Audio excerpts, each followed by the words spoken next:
ليلا إلى حرمي كما سرى البدر في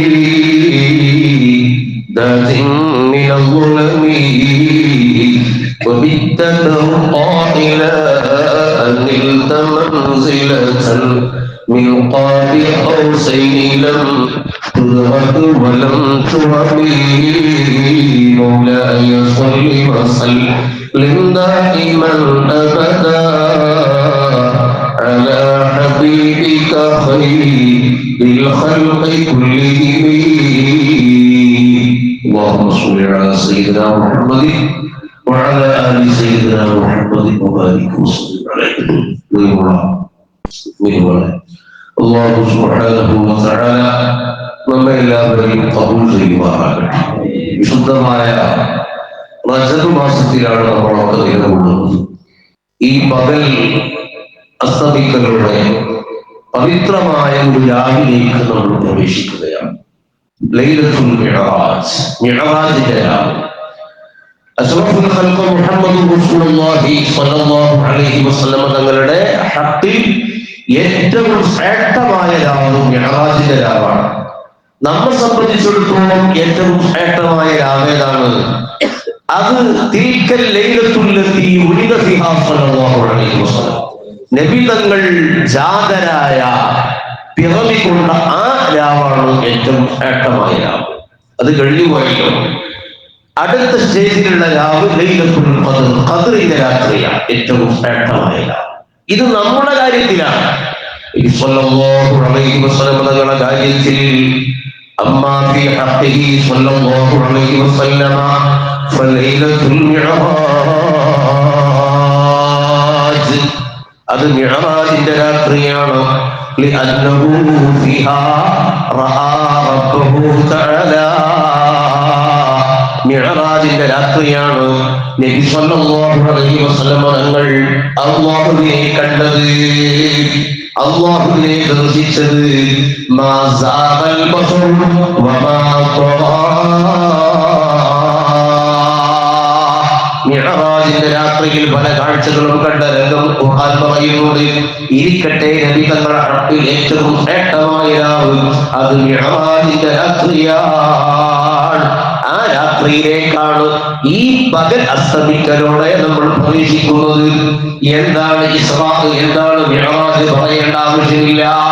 വിശുദ്ധ ഖുർആൻ മാനിക്കേണ്ട വിധം മാനിച്ചു എന്ന് മാത്രമല്ല, സുബ്ഹാനല്ലദീ അസ്റാ ബിഅബ്ദിഹി ലൈലൻ മിനൽ മസ്ജിദിൽ ഹറാം. ഒരു സൂറത്തിന്റെ പേര് ഇസ്റാ എന്നല്ലേ. വെള്ളിയാഴ്ച ഓതൽ സുന്നത്തുള്ള പ്രത്യേക സുന്നത്തുള്ള സൂറത്താണ് സൂറത്തുൽ കഹ്ഫ്. അതിന്റെ തൊട്ടുമുമ്പിലുള്ള സൂറത്താണ് സൂറത്തുൽ ഇസ്റാ. ആ സൂറത്തിന്റെ ആരംഭം സുബ്ഹാനല്ലദീ, ഒരു റബ്ബ് എത്ര പരിശുദ്ധൻ, അവന്റെ പരിശുദ്ധിയെ വാഴ്ത്തുന്നു. അത്ഭുതം പോയി പറയാ. എന്താണ് അസ്റാ ബിഅബ്ദിഹി, അവൻ തന്റെ അടിമയെ കൊണ്ട് നിശാപ്രയാണം ചെയ്യിച്ചിരിക്കുന്നു, രാത്രിയിൽ സഞ്ചരിപ്പിച്ചിരിക്കുന്നു. മിനൽ മസ്ജിദിൽ ഹറാം, മസ്ജിദുൽ ഹറാമിൽ നിന്ന് ഇലൽ മസ്ജിദിൽ അഖ്സാ, മസ്ജിദുൽ അഖ്സായിലേക്ക്. ലൈലൻ, രാത്രിയിലെ കുറഞ്ഞ സമയം, രാത്രിയിലെ കുറഞ്ഞ സമയത്തിനകം. അസ്റാ എന്ന് പറഞ്ഞാൽ തന്നെ രാത്രിയിൽ സഞ്ചരിപ്പിക്കുക എന്നാണ്. പിന്നെ എന്തിനാണ് ലൈലൻ എന്ന് പ്രത്യേകം പറഞ്ഞത്? അത് രാത്രിയിൽ കുറഞ്ഞ സമയമുണ്ടായ സഞ്ചാരമാണ്. ഹിജറയുടെ ഒരു വർഷം മുമ്പ് നുബുവത്തിന്റെ 10ാം ആണ്ടിൽ നബി സല്ലല്ലാഹു അലൈഹി വസല്ലം തങ്ങൾ പ്രവാചകനായി. വർഷങ്ങൾ കഴിഞ്ഞ് ഹിജറയുടെ ഒരാണ്ട് മുമ്പാണ് ഈ അത്ഭുത സംഭവം നടക്കുന്നത്. ശുദ്ധ ഖുർആൻ കഴിഞ്ഞാൽ തങ്ങളുടെ മുഅ്ജിസാത്തിന്റെ പട്ടികയിൽ വളരെ വലിയ മുഅ്ജിസത്താണ് ഇസ്റാ മിഅ്റാജ് എന്ന് പറയുന്നത്. മക്കയിൽ നിന്ന് മസ്ജിദുൽ ഹറമിൽ നിന്ന് ബൈത്തുൽ മുഖദ്ദസിലേക്കുള്ള ആ യാത്ര, അതിനാണ് ഇസ്റാ എന്ന് പറയാം. ജിബ്രീൽ അലൈഹിസ്സലാത്തു വസ്സലാമിന്റെ കൂടെ ബുറാഖ് എന്ന് പറയുന്ന വാഹനത്തിൽ ഏറിക്കൊണ്ട് പോയല്ലോ, അതാണ് ഇസ്റാ എന്ന് പറയുന്നത്. മസ്ജിദുൽ ഹറാമിൽ നിന്ന് മസ്ജിദുൽ അഖ്സായിലേക്കുള്ള നിശാപ്രയാണം. അവിടെ നിന്ന് 7 മാലവും താണ്ടി അല്ലാഹുവിന്റെ ദർബാറിലെത്തി. അർശ് കണ്ടു, കുർസി കണ്ടു, ലോഹ കണ്ടു, ഖലം കണ്ടു. അതാണ് മിഅ്റാജ്. എന്തിനാണ് ഈ യാത്ര? നബി സല്ലല്ലാഹു അലൈഹി വസല്ലം തങ്ങളുടെ ജീവിതത്തിൽ വളരെ സങ്കടകരമായ, വളരെ വേദനാജനകമായ, വളരെ അസഹനീയമായ സങ്കടങ്ങളുള്ള ഒരു സമയത്തിലാണ് യാത്ര നടക്കുന്നത്. അതായത് നബി തങ്ങളുടെ ജീവിതത്തിലെ ഏറ്റവും വലിയ 2 അത്താണിയും സനതുമായിരുന്ന ബീവി ഖദീജ റളിയല്ലാഹു അൻഹാ, മറ്റൊന്ന് അബൂ ത്വാലിബ് നബി സല്ലല്ലാഹു അലൈഹി വസല്ലമയുടെ പിതൃ സഹോദരൻ. നബി സല്ലല്ലാഹു അലൈഹി വസല്ലം തങ്ങളുടെ ജീവിതത്തിൽ താങ്ങും തണലുമായി എല്ലാ മേഖലയിലും വലിയ താങ്ങായി കരുതലായി വർദ്ധിച്ച 2 ആളുകളാണ്. ഒന്ന് ബീവി ഖദീജ, നബി തങ്ങളുടെ പ്രിയപത്നിയാണ്, ഭാര്യമാരുടെ കൂട്ടത്തിൽ ഏറ്റവും വിശേഷപ്പെട്ട ഭാര്യയാണ്. അവർക്ക് 40 വയസ്സുള്ളപ്പോഴാണ് തങ്ങൾ അവരെ കല്യാണം കഴിക്കുന്നത്. നബി തങ്ങൾക്ക് 25 വയസ്സ് പ്രായമാണ്. നബി സല്ലല്ലാഹു അലൈഹി വസല്ലം വരെ കല്യാണം കഴിക്കുന്നതിന്റെ മുമ്പ് 2 ഭർത്താക്കന്മാർക്ക് വിവാഹിതയാകുകയും ആ 2 ഭർത്താക്കന്മാർക്ക് മക്കളെ പ്രസവിക്കുകയും ചെയ്ത, അങ്ങനെ വൈദഗ്ധ്യം അനുഭവിക്കുന്ന ബീവി ഖദീജ റളിയല്ലാഹു അൻഹാ, അവരെ 25 വയസ്സ് വരെ തങ്ങൾ കല്യാണം കഴിക്കുകയാണ്. ആ ദാമ്പത്യം 25 കൊല്ലം നീണ്ടു. 4 നൂറ്റാണ്ട് കാലം ഖദീജ റളിയല്ലാഹു അൻഹാ നബി തങ്ങളുടെ പ്രിയപത്നിയായി കഴിഞ്ഞു. ആ 25 കൊല്ലത്തിനടക്ക് ഒരിക്കൽ പോലും ആരംഭ ഹബീബായ തങ്ങൾ മറ്റൊരു കല്യാണം ആലോചിച്ചില്ല, മറ്റൊരു വിവാഹം ചിന്തിച്ചില്ല. നബി തങ്ങൾക്ക് ഭാര്യമാര് പലരുമുണ്ടല്ലോ. വഫാത്താകുന്ന സമയത്ത് തന്നെ 9 ഭാര്യമാരുണ്ടല്ലോ.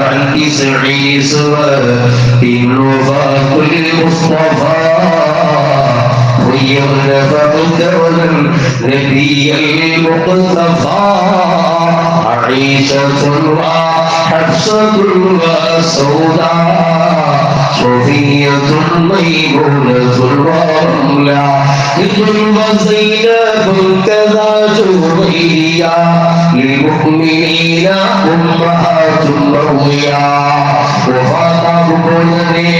നബി തങ്ങൾക്ക് 9 ഭാര്യമാരുണ്ട്. തങ്ങൾക്ക് മുമ്പ് 2 ഭാര്യമാര് മരണപ്പെട്ടു പോയിട്ടുണ്ട്. വേറെയും തങ്ങൾ വിവാഹം ചെയ്തിട്ടുണ്ട്. പക്ഷേ ആ വിവാഹം ബീവി ഖദീജ അവരുടെ വഫാത്തിനു ശേഷമാണ്. നബി സല്ലല്ലാഹു അലൈഹി വസല്ലം 25 കൊല്ലക്കാലം ഖദീജ ബീവി തന്റെ കൂടെ കഴിഞ്ഞിട്ട് അക്കാലയളവിൽ മറ്റൊരു കല്യാണം ആലോചിച്ചില്ല. ഹാഫിദ് ഇബ്നു ഹജർ അൽ അസ്ഖലാനി റഹിമഹുല്ലാഹ് ഫത്ഹുൽ ബാരിയിൽ എഴുതിയത് കാണാം. നബി സല്ലല്ലാഹു അലൈഹി വസല്ലം തങ്ങൾക്ക് ഖദീജ ബീവിയോടുള്ള അവർണ്ണനീയമായ സ്നേഹത്തിന്റെ ഏറ്റവും വലിയ തെളിവാണത്. മറ്റൊരു പെണ്ണ് കെട്ടിയില്ല, മറ്റൊരു കല്യാണം ചെയ്തില്ല. നബി തങ്ങൾക്ക് എല്ലാ നിലക്കും സഹായമാണ്. പിൽക്കാലത്ത് ബീവി ആയിഷ റളിയല്ലാഹു അൻഹാ സഹജമായ കലിപ്പിൽ പറയാറുണ്ട്, ഖദീജ മാത്രമാണോ ഈ ലോകത്ത് ഭാര്യയായിട്ടുള്ളത്? എന്നെ പോലെയുള്ള കന്യകകളില്ലേ തങ്ങൾക്കത് പോലെ? അപ്പൊ തങ്ങൾ പറയുന്നത്, ആയിഷ, ഖദീജക്ക് പകരക്കാരില്ല.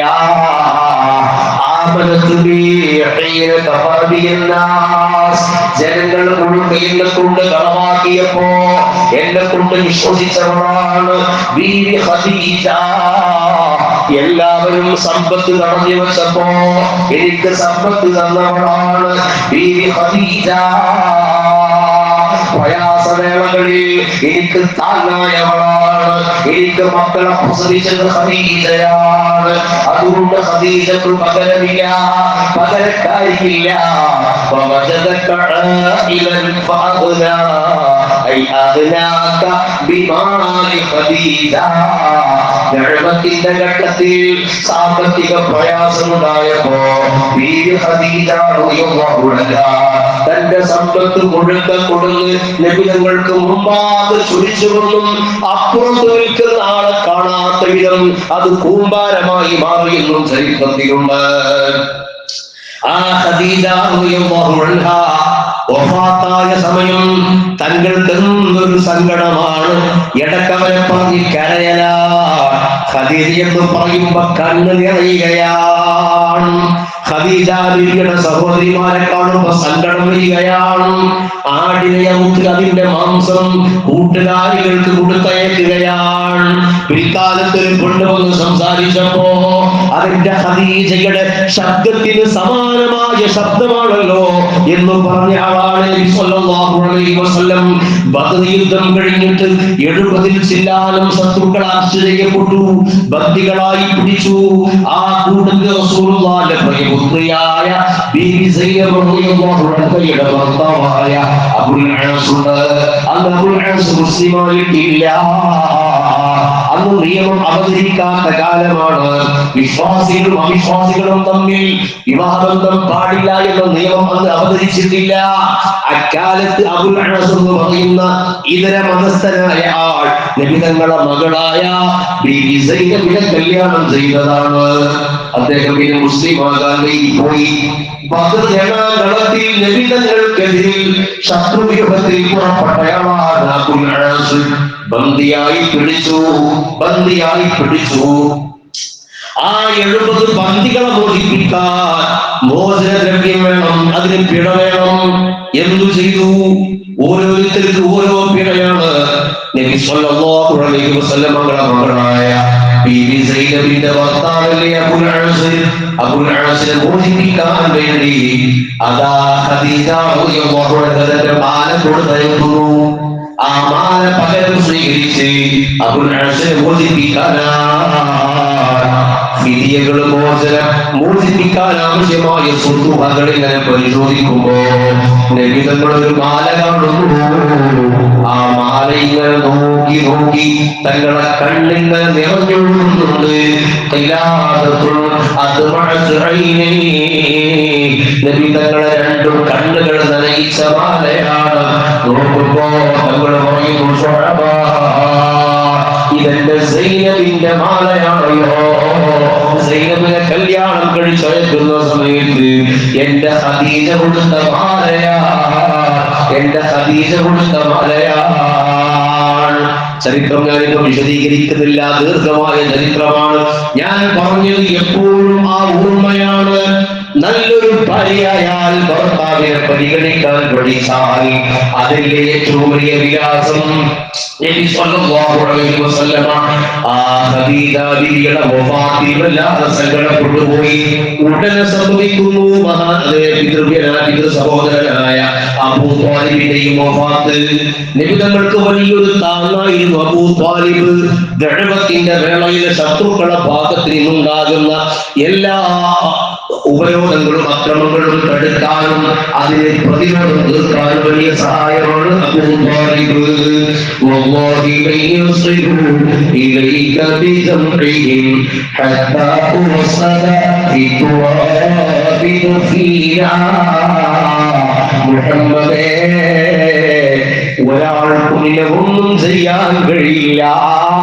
എന്റെ ശരീരം അത് മണ്ണിൽ താഴ്ത്തപ്പെട്ടാലല്ലാതെ, ഞാൻ മരിച്ച് മണ്ണിൽ പോയാലല്ലാതെ ഒരാളും നിന്റെ നേർക്ക് ഒരു വിരലത്തിലില്ല എന്ന് പറഞ്ഞ ആളാണ് അബൂ ത്വാലിബ്. സവിശേഷമായ ഇടം കൊടുത്ത് തന്റെ സുഫയിൽ പ്രത്യേക ഭക്ഷണം വിളമ്പി തന്റെ കൂടെ ചേർത്ത് കിടത്തിയ ആളാണ് അബൂ ത്വാലിബ്.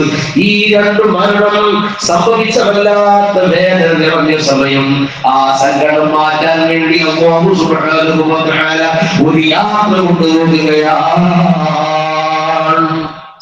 യാത്രയിൽ 5 ഗുണങ്ങളുണ്ട് തന്നെ. യാത്ര ചെയ്യണമെന്നാണ്. വെള്ളം അതിങ്ങനെ കെട്ടിക്കിടന്നാൽ നശിച്ചു പോകും, കെട്ടുമാറും. വെള്ളം കൊഴുകണം. ഹൗദിലെ വെള്ളം ഒരു ദിവസം മാറ്റാതിരുന്നാൽ അതിന് നിറവ്യത്യാസം ഉണ്ടാവും. അതുകൊണ്ട് ഫിഖ്ഹിൽ ചർച്ചയുണ്ട്. വെള്ളം കെട്ടി നിന്ന് അതിന് ഭാവവ്യത്യാസം വന്നാൽ അതുകൊണ്ട് വുളൂ ചെയ്യാൻ പറ്റൂലേ. കെട്ടി നിന്നാൽ വെള്ളത്തിന് വ്യത്യാസം വരും. വെള്ളം കൊഴുകണം. അപ്പൊ അപ്രകാരം യാത്ര പോകണം. യാത്രയിൽ 5 ഗുണങ്ങളുണ്ട്. അതിലൊരു ഗുണം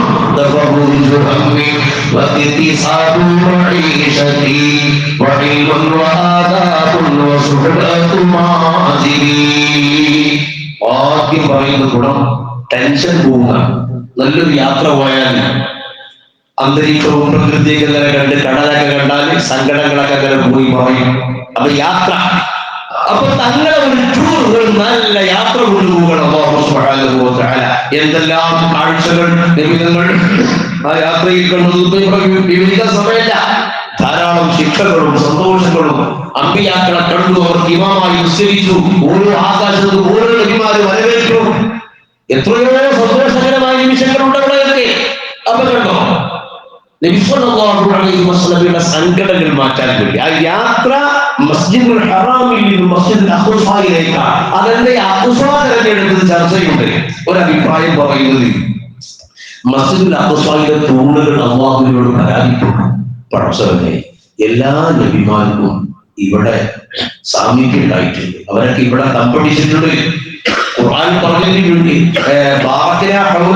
മസ്ജിദുൽ അഖ്സയുടെ ചുറ്റും നമ്മൾ ബറക്കത്ത് ചെയ്തിട്ടുണ്ട്. ധാരാളം അമ്പിയാക്കളെ ഖബറുണ്ട് അവിടെ. അമ്പിയാക്കളെ സംഗമ ഭൂമികയാണത്.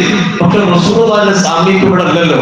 അതുകൊണ്ട് തങ്ങളെ ഒന്ന് കാണണം എന്ന് മസ്ജിദുൽ അഖ്സയുടെ തൂണുകൾ ആഗ്രഹം പ്രകടിപ്പിച്ചു ആലോചന പറയുന്നത്.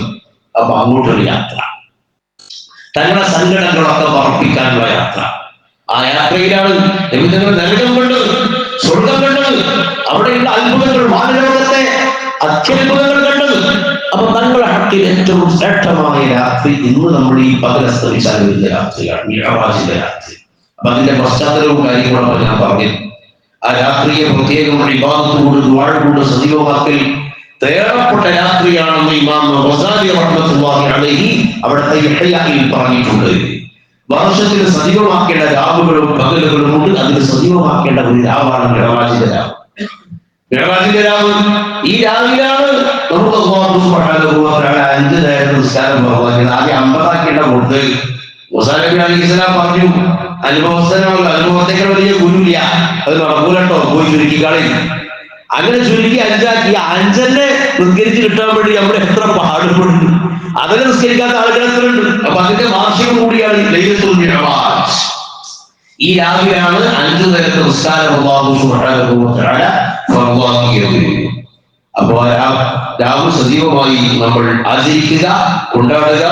നാളെ പകൽ നോമ്പനുഷ്ഠിക്കുന്ന സുന്നത്തുണ്ട്. നബി സല്ലല്ലാഹു അലൈഹി വസല്ലം ഈ യാത്രയൊക്കെ കഴിഞ്ഞ് രാത്രിയിൽ വളരെ കുറഞ്ഞ സമയം കൊണ്ട് വന്നല്ലോ, അല്ലാഹു വലിയ അനുഗ്രഹം ചെയ്തപ്പോ അസ്ബഹ യൗമഹ സ്വാഇമൻ, നോമ്പുകാരനായിട്ട് അതങ്ങൾ പിന്നെ പ്രഭാതത്തിൽ പ്രവേശിച്ചത്. ആ നന്ദിയായിട്ട് ശുക്രൻ എന്ന് പറഞ്ഞു. അപ്പൊ നമ്മൾ നാളെ നോമ്പ് നോക്കുക. മിഅ്റാജിന്റെ നോമ്പ് സുന്നത്താണ്. അപ്പൊ മിഅ്റാജിന്റെ നോമ്പ് എല്ലാവരും നോക്കുക. സഹോദരിമാരൊക്കെ ഏതായാലും നോക്കുക, നമ്മൾ നോക്കുക. അതുപോലെ രാത്രിയിലൊക്കെ കഴിയുന്ന ആളുകൾ കുറച്ചൊക്കെ എന്തെങ്കിലൊക്കെ ഒരു ഇഹ്യാ എന്ന് പറഞ്ഞാൽ ചുരുങ്ങിയത് എന്താ, മഗ്രിബും ഇശാഉം ജമാഅത്തായി ഇശാഉം സുബ്ഹൊക്കെ ജമാഅത്തായി നിസ്കരിക്കാൻ ശ്രമിക്കുക. കുറച്ചതിലൊക്കെ അധികം ചൊല്ലി പറയാ. മുതുലഹായ സുന്നത്തുകാര്യങ്ങൾ അതങ്ങനെ നിർവഹിക്കല്ലേ. സമയബന്ധിതമല്ലാത്ത സുന്നത്തുകാര്യങ്ങൾ ഉണ്ടാവും, സമയവും കാലവും ഇല്ലാത്ത കാര്യങ്ങൾ. അതങ്ങനെ 2 റക്അത്തിൽ അങ്ങനെ നിസ്കരിക്കുക, ധാരാളമായി ദുആക്കുക. അപ്പൊ അതൊക്കെ മത്ലൂബായ രാത്രിയാണ്. നമുക്കെല്ലാവർക്കും തൗഫീഖ് നൽകി അനുഗ്രഹിക്കുമാറാകട്ടെ. നമ്മിൽ നിന്ന് മരണപ്പെട്ടു പോയവർക്ക്